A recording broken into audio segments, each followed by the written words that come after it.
आपको बताएं कि ईरान ने भी अमन माहदे पर इत्तफाक की तस्दीक कर दी है। नायब ईरानी वज़ीर ख़ारजा कासिम गरीब आबादी का कहना है कि मुफाहमती याददाश्त का हतमी मतन दे दिया गया है। इस्लामाबाद अकॉर्ड पर दस्तखत जुमे को स्विट्ज़रलैंड में होंगे।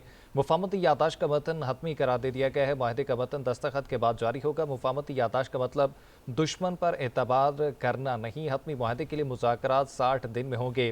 माहदे की खिलाफ वर्जी हुई तो खुद इकदाम करेंगे। ईरान ने भी अमन माहदे पर इत्तफाक की तस्दीक कर दी है। नायब ईरानी वज़ीर ख़ारजा कासिम गरीब आबादी का कहना है कि मुफाहमती याददाश्त का हतमी मतन दे दिया गया है। इस्लामाबाद अकॉर्ड पर दस्तखत जुमे को स्विट्ज़रलैंड में होंगे। मुफाहमती याददाश्त का मतन हतमी करार दे दिया गया है।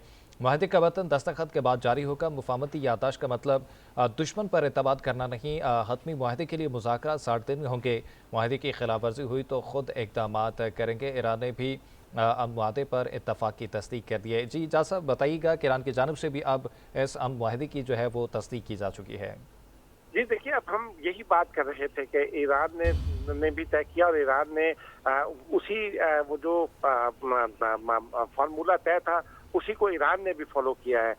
यानी वज़ीर आज़म पाकिस्तान ने उसका ऐलान करना था और वज़ीर आज़म पाकिस्तान ने ट्वीट के जरिए तयशुदा और मेरी इतला ये है कि वज़ीर आज़म पाकिस्तान की जो के ट्विटर का जो ट्वीट का जो मतन था वो भी दोनों ममालिक के साथ शेयर कर दिया गया था ताकि किसी मुल्क को किसी लफ्ज़ पर अगर कोई एतराज़ हो तो उसको जारी होने से पहले दूर किया जा सके। और दोनों जानिब से कोई एतराज़ नहीं आया तो वो वतन जारी हो गया। उसके बाद फिर अमेरिका ने पहले उसकी तस्दीक की और उसके बाद ईरान ने तस्दीक की आखिर में। यानी ईरान ने उसके ऊपर स्टैम्प करने वाला आखिरी मुल्क है और हतमी तौर पर अब इसका फैसला हो गया।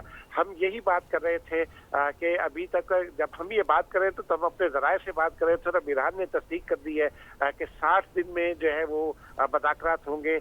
और MOU ये जो अभी मैं एक फ़र्क समझाने की कोशिश कर रहा था। MOU का मतलब ये होता है कि एक अंडरस्टैंडिंग हुई है कि हमने फला जो मुताज़े मामलात हैं उनके ऊपर बातचीत करनी है। यानी MOU इटसेल्फ कोई हतमी चीज़ नहीं होती। इसे इस्लामाबाद MOU का नाम दिया गया, इस्लामाबाद अकॉर्ड का नाम दिया गया। उसकी वजह यह है कि ये दस्तखत इस्लामाबाद में होना थे, लेकिन जो हालात थे उसके नतीजे में मामलात बिगड़ते रहे और खतरात बढ़ते रहे तो ये तय किया गया है कि इसको अपनी अपनी जगह पर बैठकर आगे बढ़ाया जाए। और फिर अब स्विट्जरलैंड में चूंकि G7 का इजलास भी की साइडलाइंस पर भी होना है, कुछ चीज़ें होनी है तो वहाँ ये दस्तखत भी हो जाएंगे। लेकिन उसके बाद जो एक्चुअल अकॉर्ड होना है ये जो दस्तखत है ये अकॉर्ड पर दस्तखत नहीं है, ये माहदे पर दस्तखत नहीं है, ये किसी डीड पर दस्तखत नहीं है, ये एक MOU पर दस्तखत है।